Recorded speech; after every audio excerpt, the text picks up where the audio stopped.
Agenda में हम चर्चा कर रहे हैं कि जिस तरीके से छत्तीसगढ़ के सुकमा में दरभा घाटी में बड़े नक्सली हमले में बड़े कांग्रेसी नेताओं समेत 24 लोगों की जान गई, दर्जनों लोग जख्मी हुए हैं। आखिरकार नक्सल समस्या से कैसे जूझा जा सकता है, क्यों दशकों से हम इस समस्या से निपटने में नाकाम रहे हैं। हमारे पैनलिस्ट इस वक्त हमारे साथ लगातार मौजूद हैं।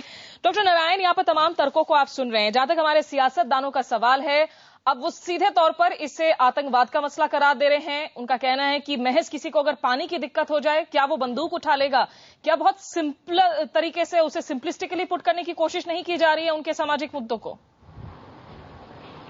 देखिए, जो सियासतदान हैं उनको तो अपनी सियासत ही समझ में आती है। वहां पे गिल साहब को भी आजमा लिया गया, गिल साहब भी एडवाइजर रहे हैं, क्या उसका नतीजा निकला? तो लेकिन विकास के लिए जो होना चाहिए, जो डेवलपमेंट का जो मॉडल होना चाहिए, उस मॉडल को वो क्यों नहीं लगाते हैं?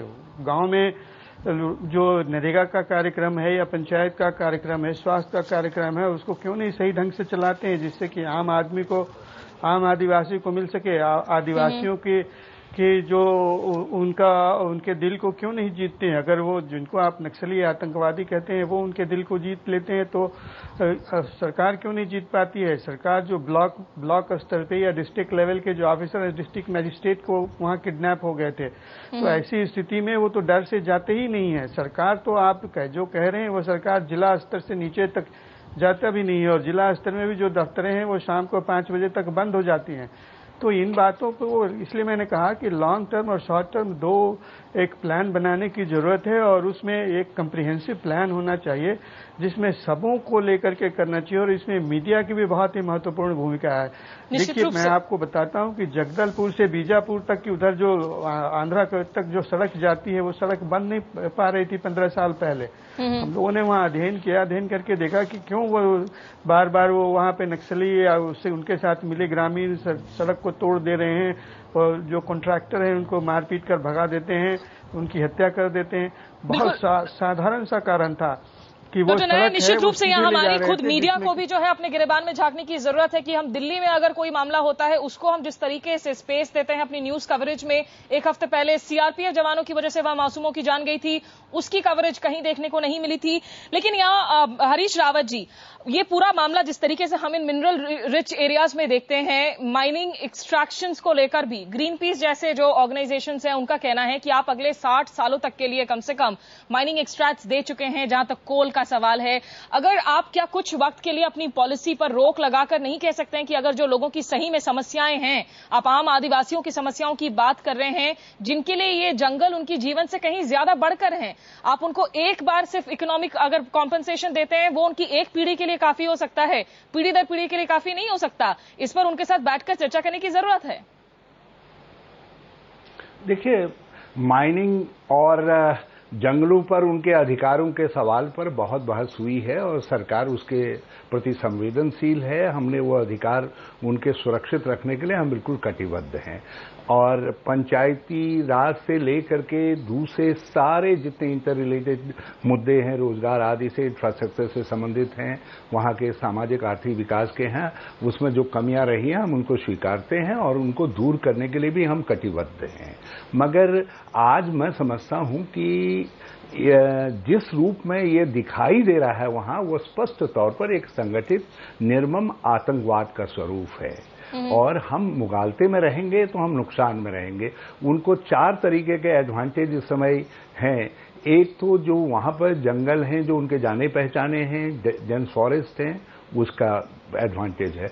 दूसरा एडवांटेज उनको इस बात का मिल रहा है कि जो आदिवासी हैं वो अशिक्षित हैं, और वो सब उन चीजों का फायदा लेकर के किसी न किसी तरीके से डरा करके या उनको प्रलोभन देकर के अपने साथ जोड़ने में सफल हो जा रहे हैं।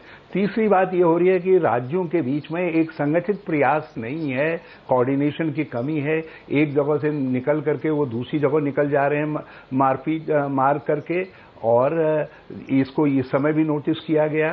तो वो उनको एडवांटेज है। और फोर्थ एडवांटेज ये है कि हम हमारे देश में अभी हम इस बात पर कंफ्यूज्ड हैं कि ये एक सोशियो इकोनॉमिक प्रॉब्लम है या एक संगठित तरीके से भारतीय लोकतंत्र को खत्म करने की, लोकतांत्रिक व्यवस्था पर प्रहार करने की कोशिश है। हमको अपने नजरिए बिल्कुल साफ करने पड़ेंगे और सरकार का नजरिया बिल्कुल साफ है और हम समझते हैं कि हमको एक कोऑर्डिनेटेड बिल्कुल एफर्ट्स की जरूरत है। हम हर तरीके से राज्यों से सहयोग करेंगे। हमने ये बलिदान दिया है, हमने पहले भी बलिदान दिए हैं। हम आगे के लिए इसमें कोई राजनीति न देखते हुए हम इस वक्त जो है हरीश रावत जी, आप इसे सिर्फ और सिर्फ एक लॉ एंड ऑर्डर, एक टेरर सिचुएशन के तौर पर डील करना चाह रहे हैं। प्रभात झा जी, एक बार मैं फिर से आपसे पूछना चाहूंगी, क्या आपको कोई रिलेशन नजर नहीं आता यहाँ की सामाजिक दिक्कतों?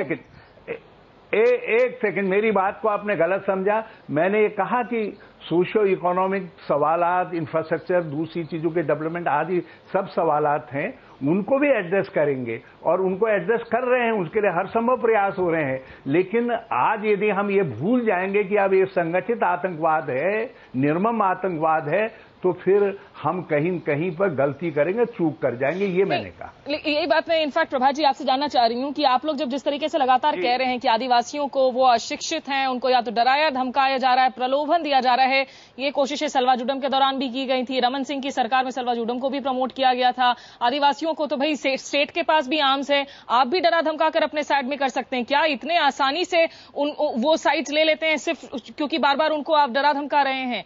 उनकी जो वजह है वो तो आज आप अगर संगठित आर्मी एक्शन कर भी लेते हैं, कल भी तो वजह रहेंगी ना, जो उनकी सरकार के प्रति, सियासी सिस्टम के प्रति जो उनकी शिकायतें हैं।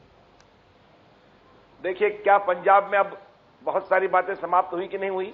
मैं जो बात कहना चाहूं, मैं इसका यह मतलब नहीं कि विकास नहीं होना चाहिए, लेकिन आज जो रिक्रूटमेंट वो वहां पर नक्सली करते हैं, थानों पर कब्जा उनका है। भारत सरकार को 20,07,076 लोगों की आवश्यकता है पुलिस की। 5 लाख सारे पद वहां पर चाहिए। ये सब बैठकर जब 16 राज्यों के लोग नहीं बैठेंगे, बातचीत नहीं करेंगे, तो ये रिक्रूटमेंट नहीं होगा। उनके रिक्रूटमेंट सिस्टम, वो तो मरने की शपथ खाते हैं और इसीलिए वो रोजी रोटी के लिए नहीं जा रहे हैं वहां पर ना। अब उनका लक्ष्य क्या बन गया है कि सबसे पहले पुलिस वालों को मारो। जो उनका है कि काले कपड़े पहने हुए जो उनके लिए आते हैं उनको पहले मारो। अब मैं आपसे कह रहा हूं कि सल्वाजुडम, सुप्रीम कोर्ट ने जो कुछ भी कहा, एक मूवमेंट था, एक प्रयोग करता, सरकार प्रयोग करती है। छत्तीसगढ़ सरकार ने भी प्रयोग करने की कोशिश की, महेंद्र कर्मा उनके साथ में थे। अब वो प्रयोग सफल हुआ, वो डिस्कशन का मामला नहीं है। मामला ये है, नहीं, मामला बनता है प्रभात जी, मामला बनता है क्योंकि वो कहीं ना कहीं लोगों को और शिकायतों की वजह दे देता है। क्या सरकार की नीयत आदिवासियों को समाप्त करने की है?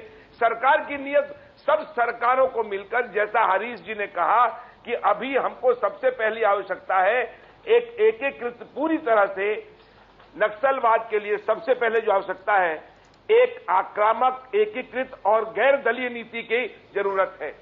लेकिन पॉलिटिकल सिस्टम को गाली दे देंगे, खाली राजनेताओं को गाली दे देंगे, इससे इस समस्या का अंततोगत्वा तो लोकतंत्र में राजनीति और राजनीति में राजनीतिक दल और सत्ता का तो उपयोग होना है। क्या वहां मीडिया जाकर थोड़ी कुछ करेगा या सामाजिक संस्थाएं थोड़ी कुछ करेंगी? हाँ, ये सब मिलकर सहयोग करेंगे, तब जाकर उसका रास्ता निकलेगा। नक्सलवादी का समर्थक है, न कोई सरकार का विरोधी है। हम इतना मानते हैं कि सतर्कता जरूरी है। आपकी जांच एजेंसी बहुत अच्छी होनी चाहिए, आपके लिए गुप्तचर व्यवस्था अच्छी होनी चाहिए। जहां चूक पीके मिश्रा जी, इस अप्रोच को आप कैसे देख रहे हैं कि शॉर्ट टर्म में जो है संगठित कार्रवाई करने की जरूरत है, बाकी सामाजिक इश्यू से हम डील करते रहेंगे, उसे फिलहाल के लिए आप बाद में जूझें। मैं ये चीज बताना चाहूंगा कि सोशल इकोनॉमिक प्रॉब्लम तो है। जी, दूसरों की बात जरा सुनिए। हम आपको सुन चुके हैं, आप थोड़ा हमें सुनिए। आज तक केंद्र सरकार जवाब नहीं दे पाई कि वो आप इनको बंद कराएं। प्रभात जी, मुझे लगता है कि जरा दूसरे पैनलिस्ट की भी आवाज सुनना जरूरी है। जी, पीके मिश्रा जी, वो जब गायब होते तो उस समय आप ये प्लीज इसको इतना पॉलिटिकल मत बनाइए।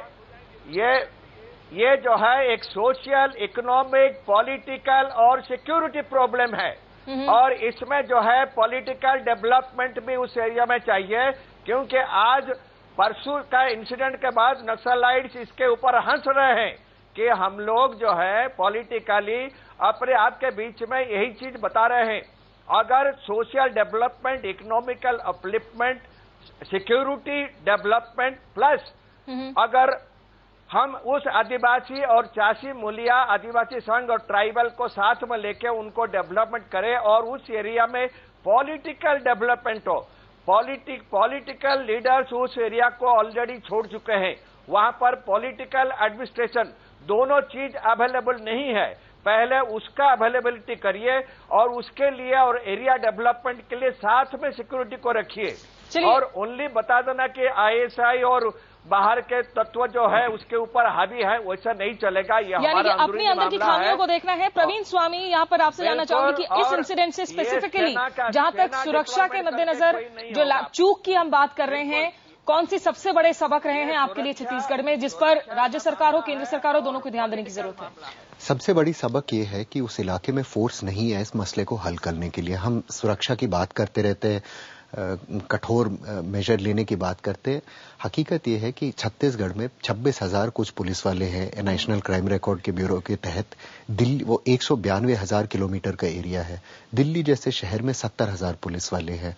हालत वहां की समझो। तो इसके लिए क्या राज्य सरकार को फोर्सेस देनी होंगी या सरकार को, केंद्र सरकार को पैरामिलिट्री या सेंट्रल फोर्सेस भेजने की जरूरत है? लोकल पुलिस जब तक उस हालत पे लाई नहीं जाएगी जिसपे वो कम्युनिटी के साथ डील कर पाए, ऑर्डर बना पाए, तो इंसर्जेंसी में कोई सफलता नहीं हो सकती। कई स्टेटों में सफलता मिली है, सिर्फ पंजाब में नहीं, लेकिन त्रिपुरा में, आंध्र प्रदेश में और हर जगह लोकल पुलिस ही उसे लाई है। सीआरपीएफ लोकल पुलिस का समर्थन कर सकती है, लेकिन जब तक राज्य पुलिस काम ना करे कोई सफलता हासिल नहीं हो सकती। यानी कि ये जिस तरीके की एक जटिल समस्या है उससे